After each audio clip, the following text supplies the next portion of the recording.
5 kecerdasan keuangan untuk hidup berkualitas.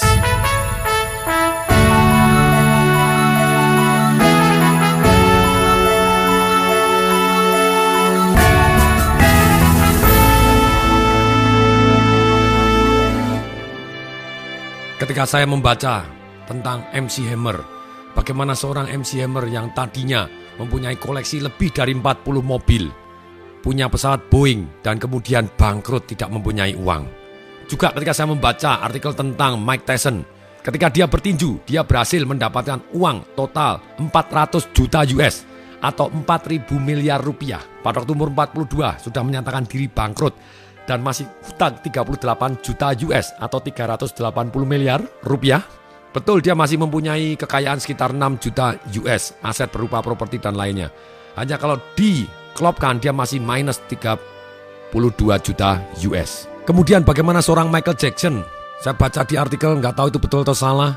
Ternyata rumahnya dilelang, kebun binatangnya dilelang, dan dikabarkan dia mau bunuh diri. Termasuk rumah orang tuanya dihutangkan 4 juta US dan dia tidak bisa membayar. Total hutangnya 200 juta US. Karena pada dasarnya banyak sekali artis, petinju, seperti misalnya Elias Pikal, yang pada waktu di karirnya sebagai petinju, dia berhasil mendapatkan uang yang sangat banyak, tapi dia tidak berhasil melindungi uangnya, dan akhirnya habis. Nah di sini, ketika saya belajar dari Robert Kiyosaki, dan kemudian banyak sekali ilmu yang saya pelajarin, salah satunya yang sangat berkesan itu adalah 5 kecerdasan keuangan untuk hidup berkualitas. Kalau Anda kepengen ingat seumur hidup, ikutin gerakan saya. Dengan ikutin gerakan saya, Anda akan belajar jauh lebih cepat. Oke, tangan kanan ke atas, 5 kecerdasan keuangan. Apa? Ulangi kata-katanya, 5 kecerdasan keuangan. Oke, tangan telunjuk 1 ke atas, 1 kecerdasan yang pertama. Oke, masukkan ke hidung Anda, kemudian seolah-olah mencari upil. Nah, inilah namanya. Kecerdasan nomor 1 adalah kecerdasan untuk mencari uang. Kalau orang berhasil mendapatkan uang 1 juta US 1 tahunnya, yang satu cuma 50.000 US, sudah pasti yang 1 juta US mempunyai kecerdasan mencari uang yang terbukti lebih berhasil. Kemudian yang kedua, tangan dua-dua diangkat ke atas, tunjukkan telunjuk dua-dua, kemudian tunjukkan angka 2 di jari Anda, jari tengah dengan jari telunjuk. Kemudian 2 ini seolah-olah Anda memeluk diri Anda. Tangan kanan menyentuh ke bahu kiri, tangan kiri jarinya menyentuh ke bahu kanan. Yes, ini adalah kecerdasan untuk melindungi uang Anda. Melindungi maksudnya adalah bila Anda secara teks, misalnya yang satu penghasilan 1 juta US, kemudian bayar teks 500.000 US, sedangkan yang satu 1 juta US, kemudian dia secara legal dia hanya bayar 20%, berarti yang membayar 20% dia mempunyai kecerdasan untuk melindungi uangnya jauh lebih baik. Kemudian yang ketiga, oke, semua tangan kanan angkat, tunjukkan jari, 3 jari Anda, jari tengah, jari telunjuk dan jari manis Anda. 3 adalah kecerdasan untuk mengatur. 3 kecerdasan untuk apa? Mengatur. Ikutin saya. 1 untuk hari tua, 2 untuk cadangan, yang ketiga boleh dihabiskan. Oke, yang ketiga ini adalah kecerdasan untuk mengatur. Sekali lagi, kecerdasan untuk apa? Tolong dijawab. Dengan jawab Anda akan jauh lebih ingat. Kecerdasan untuk mengatur. 1 untuk hari tua, yang kedua untuk cadangan, yang ketiga silahkan mau dihabiskan boleh. Nah kemudian, ini kecerdasan ketiga, mengatur. Orang yang mengatur kecerdasan mengatur keuangan ini, misalnya sama-sama orang dalam kondisi hutang, kalau dia bayarkan semua kekayaannya terhadap hutangnya, dia tidak mempunyai kecerdasan untuk mengatur uang. Dalam kondisi apapun, dalam situasi seperti apapun, harus menyisihkan untuk dirinya sendiri, untuk hari tuanya dia, untuk cadangannya dia, ataupun untuk bayar utang, tetap bayar utang. Bayar utang lebih banyak boleh nggak? Boleh. Sedangkan yang 70% untuk dihabiskan, itu maksimum. Lebih sedikit boleh nggak? Boleh, tergantung berapa besar penghasilan Anda. Inilah orang yang cerdas dalam bidang mengatur keuangan. Dia terus fokus bagaimana dia bisa membuat passive income. Sementara dia membayar hutang, dia bertambah kaya. Tidak habis-habisan, melainkan dia tetap bertambah kaya karena dia terus menyisihkan untuk membuat peternakan uangnya dia. Kemudian kecerdasan yang keempat. Oke, sekarang tunjukkan angka 4, yaitu mulai dari kelingking sampai telunjuk Anda semuanya diangkat. Kemudian bentuklah seperti ungkit, karena kecerdasan 4 adalah kecerdasan untuk mengungkit. Uang kecil menghasilkan uang banyak. Gerakannya bagaimana? Ambil tangan kiri Anda di bawah sikut tangan kanan Anda. dan angka 4 ini turunkan seperti Anda sedang memeluk tangan. Kemudian angkat angka 4 ini tegak lurus. Yes, itulah mengungkit uang. Uang kecil menghasilkan uang banyak. Bahkan tanpa uang bisa menghasilkan uang yang banyak. Ini butuh kecerdasan yang berbeda dengan mengatur uang. Kemudian yang kelima, yaitu tolong angkat tangan kanan 5, semua tangan kanan 5-nya, jarinya 5. Tangan kanan Anda jari 5 diangkat, tempelkan di telinga, kemudian 5 ditempelkan di atas mata, yang sebelah kiri, tangan kiri di 5 di atas mata.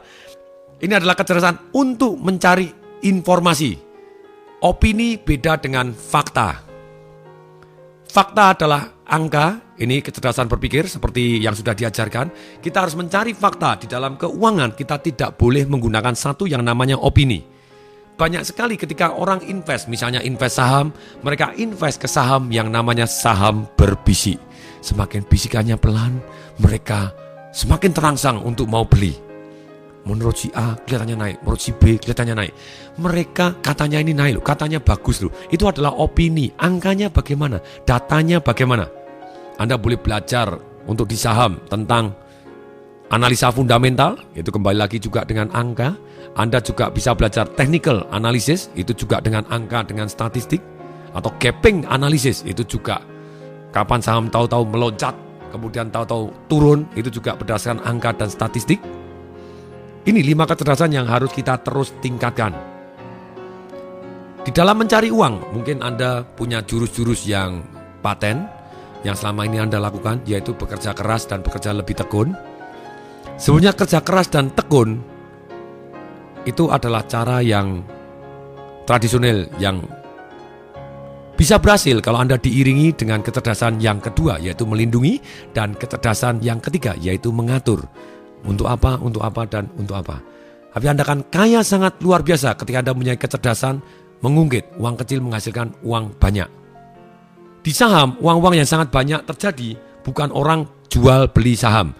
Mereka menjual saham. Ketika mereka menjual saham, mereka uang kecil bisa menjadi besar sekali. Kemudian di properti, demikian juga. Uang kecil bisa menghasilkan pertumbuhan yang luar biasa karena kita bisa beli hanya dengan uang muka, kemudian sisanya dibantu oleh bank. Misalnya ada 1 miliar, kemudian kita kasih uang muka 200 juta, kemudian utang bank 800 juta. Dan misalnya properti tersebut naik menjadi 1 miliar 100 juta atau naik 10% saja dari nilai propertinya. Sedangkan modal yang kita taruh adalah hanya 200 juta. Akibatnya setahun uang kita naik 50%. Hanya saja apapun yang akan Anda pelajarin selama Anda belum merubah money blueprint Anda tidak akan berubah. Orang kepingin merubah hasil, datangnya dari mana hasil? Yaitu dia merubah tindakan. Tindakan datangnya dari mana tindakan? Karena dia merubah keputusan. Dari mana datangnya perubahan keputusan yang putus-tus tadi? Datangnya adalah dari pikiran dan emosi. Cara berpikir banyak sekali, sedangkan emosi ada 3. Masih ingat Anda? 1 merubah takut jadi berani. Kemudian dari biasa-biasa menjadi komitmen, suka duka dijalanin. Yang ketiga diimani. Ini satu situasi emosi yang membuat kita mengambil keputusan yang putus-tus. Kemudian, tapi banyak sekali orang ketika melakukan deacon proses, yaitu suruh membayangkan suatu hal yang menyengsarakan sekali. Mereka tidak mau membayangkan. Ketika disuruh membayangkan suatu kenikmatan, mereka tidak bisa membayangkan juga, tidak bisa merasakan, tidak bisa mendengarkan. Dan mungkin tidak mau. Mereka pasang sekring seperti rumah kalau kesambar petir, der. Kemudian langsung listriknya mati semua. Dan beberapa saat kemudian ketika dihidupkan, ternyata jalan semua. Banyak orang di dalam menghadapi perubahan ketika dia mempunyai emosi tertentu, ketika mereka mempunyai pemikiran tertentu, mereka memasang satu yang namanya sekring. Bahwa dia tidak mau seperti itu. Dengan sekring ini dia tidak terbakar. Padahal kalau kita kepingin merubah sampai ambil keputusan yang putus-tus, emosi kita harus membakar kita. Emosi membakar kita sehingga kita ambil keputusan, yes, hari ini saya juga berubah, sekarang juga berubah. Seperti cara-cara menghapus trauma atau menghapus kebiasaan buruk, harus ada alasan yang sangat kuat. Nah, kenapa mereka kalau walaupun diberitahu alasan sangat kuat juga tidak mau? Karena masih ada satu yang namanya money blueprint atau sukses blueprintnya yang tidak dirubah. Money blueprint dan sukses blueprint ini datangnya dari mana sih? Dari kata-kata yang pernah dia dengar.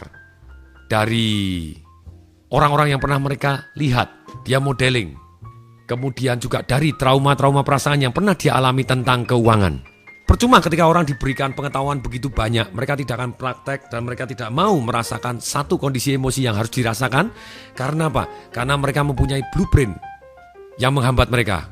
Contoh, ketika saya mengadakan seminar Financial Revolution 3 hari. Kemudian di satu sesi untuk tentang money blueprint ini, atau sebetulnya kata yang sudah pernah Anda kenal adalah keyakinan yang ada di dalam hatinya, yang terdiri dari pengalaman-pengalaman masa lalunya dia, apa yang dia dengar, apa yang dia lihat, apa yang dia rasakan.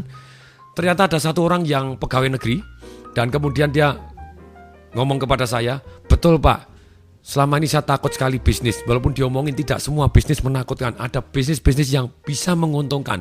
Bahkan tanpa modal pun saya dikasih saham, tetap aja saya takut. Karena saya pernah mendengar, saya pernah melihat, saya pernah trauma Pak pada waktu saya kecil. Waktu kecil papa saya juga pegawai negeri. Dan kemudian dia bisnis, dan ketika dia bisnis dia bangkrut.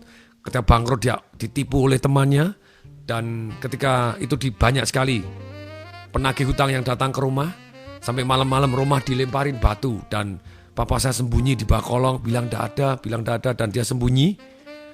Dan sejak saat itu saya melihat betapa papa saya takut, dan saya ikut jadi takut. Kemudian papa saya ngomong, nak, kamu jangan bisnis nak, bisnis ya begini berbahaya. Orang tidak bisa dipercaya. Sekarang kita yang diuber-uber. Dia mendengar, dia melihat, dan dia merasakan. Lengkap sudahlah. Dia ajarin bisnis seperti apapun. Bisnis tanpa modal, bisnis yang bisa menghasilkan uang banyak. Tetap aja dia tidak akan pernah berani bisnis. Atau satu teman saya yang pada waktu main cash flow game-nya Robert Kiyosaki, dia tidak pernah berani membeli saham sama sekali. Karena pada waktu dia sudah besar, dia diberitahu oleh teman-temannya, saham itu berbahaya loh, saham berbahaya. Dan dia iseng-iseng nekat beli saham dan rontok. Dan dia tidak pernah mau beli lagi. Apa yang dia dengar, apa yang dia lihat, apa yang dia rasakan. Kemudian dia melihat juga banyak orang yang bangkrut karena saham. Dia tidak berani pegang saham sama sekali. Inilah. Padahal banyak sekali orang yang kaya karena saham. Banyak sekali orang yang kaya karena bisnis. Nah, caranya bagaimana? Kita menghapus dan membuat blueprint yang baru. Ada 4 tahap. Tahap yang pertama, kita harus satu yang namanya awareness atau waspada.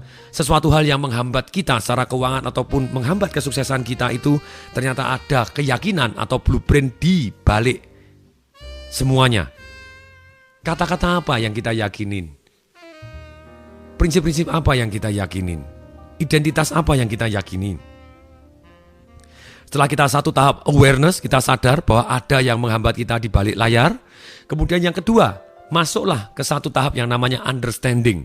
Kita mengerti resikonya apa. Anda harus tulis terlebih dahulu resikonya apa. Ini resikonya ini. Kalau saya masih punya keyakinan yang negatif ini alasannya sangat kuat. Saya akan jadi sengsara seperti ini, saya tidak bisa jadi kaya. Anda understanding bahwa ini harus dirubah. Ini resikonya ini. Dan Anda juga mengerti perubahan seperti apa yang Anda inginkan. Keyakinan apa yang mendukung Anda. Kemudian yang ketiga, mulai tahap satu yang namanya disassociate. Yaitu memisah. Kita bisa ngomong, itu dulu, mulai hari ini saya seperti ini. Kemudian, itu ngomong di dalam hati. Yang keempat, tahap satu yang namanya deklarasi. Maksudnya apa deklarasi? Kita membuat pernyataan. Kita merusak pola yang lama. Dan setiap kita ngomong sesuatu hal yang negatif, kita rusak pola lamanya dan kita deklarasi. Omong kosong tai kebu.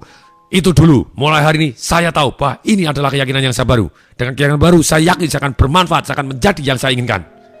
Misalnya, keyakinan apa yang menghambat Anda selama ini? Kata-kata apa yang pernah Anda dengar yang hasilnya membuat Anda sulit mendapat uang besar dalam waktu yang singkat secara halal? Misalnya, keyakinan easy come, easy go. Uang yang dapatnya mudah, keluarnya juga mudah. Selama ini menjadi keyakinan Anda akan sulit menjadi kaya cepat, atau mungkin kaya cepat tapi habisnya juga cepat. Nah, kita mulai sadar, oh saya punya keyakinan seperti itu. Pantesan aja saya susah mendapat uang yang cepat karena saya tidak menghargai uang cepat. Dan kalau saya dapat uang yang cepat banyak, pantesan habis. Karena itulah blueprint kita. Easy come, easy go. Uang yang datangnya cepat, keluarnya juga cepat. Kenapa tidak dirubah? Kita dengan sadar, kalau kita punya keyakinan tersebut, berarti kita resikonya apa Anda telah tahu? Mulailah Anda disassociate. Itu dulu. Mulai hari ini saya tahu bahwa easy come, easy grow. Uang yang dapatnya mudah, tumbuhnya cepat.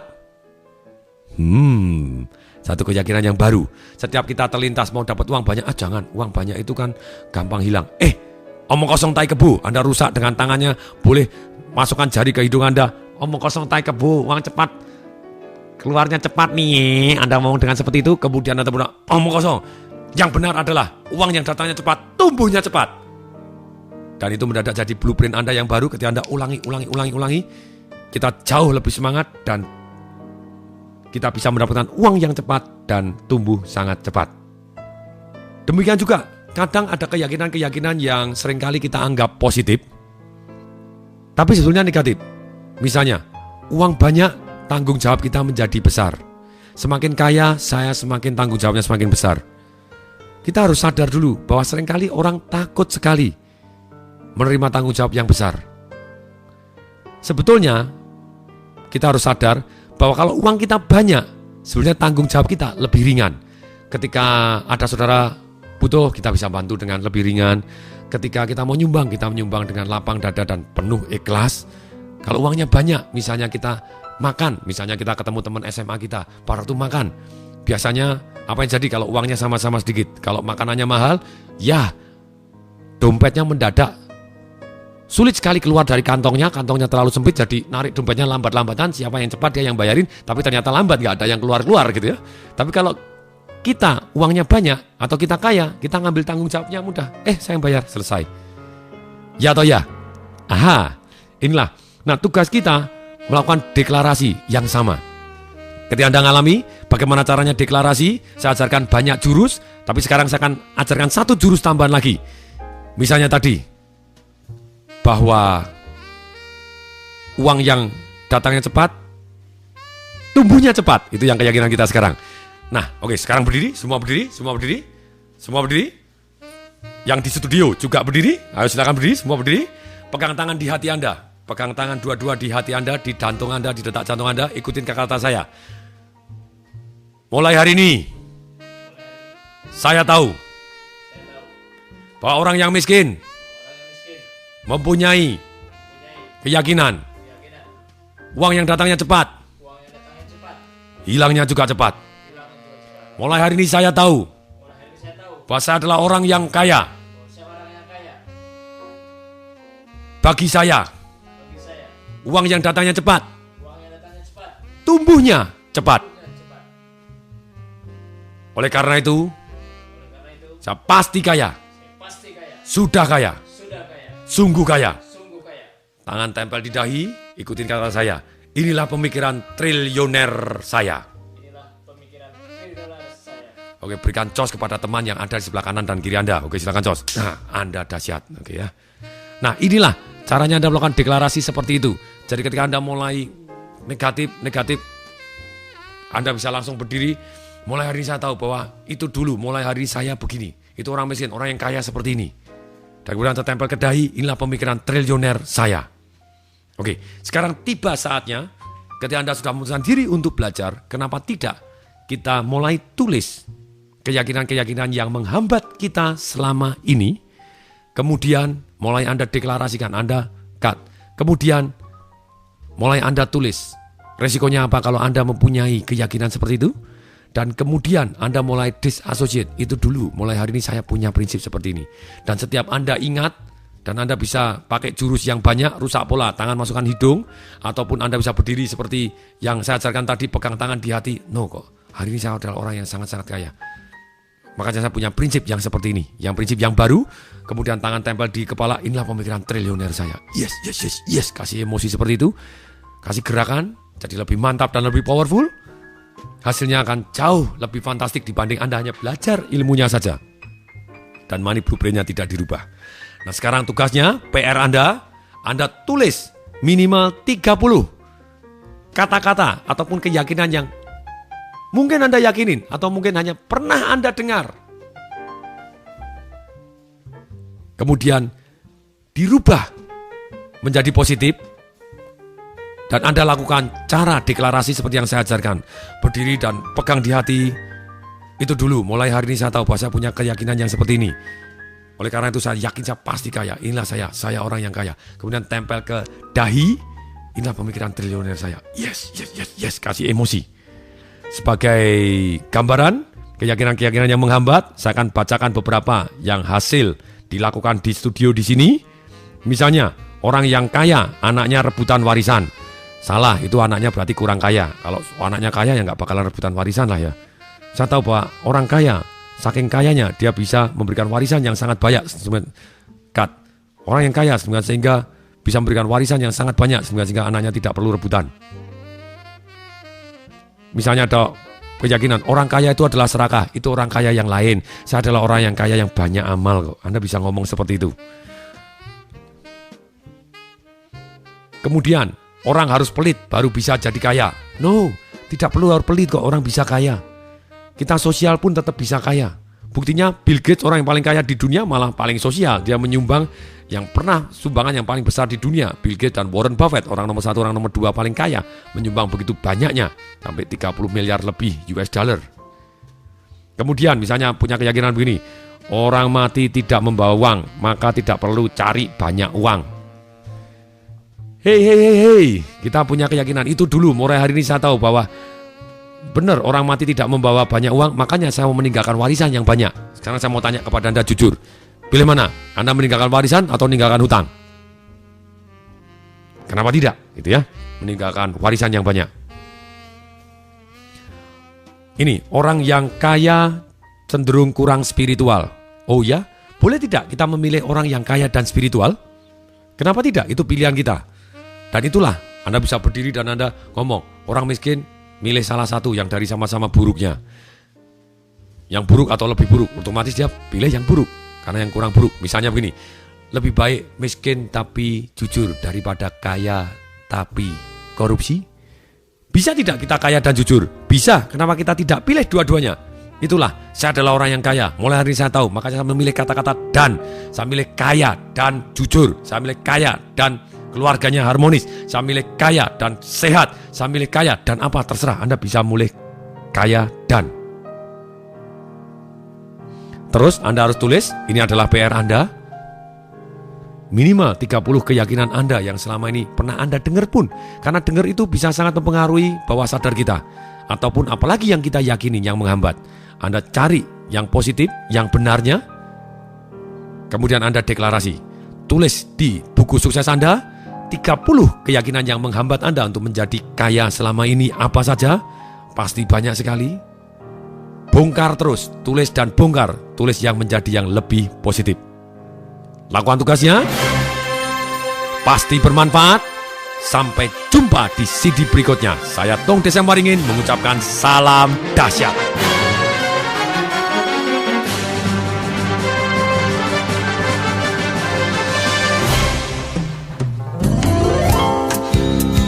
Informasi seminar atau pelatihan untuk meningkatkan motivasi, sales dan marketing perusahaan, Anda bisa menghubungi nomor telepon 021 547 6677. 021 547 6677. 021 547 6677. Atau klik di www.dahsyat.com.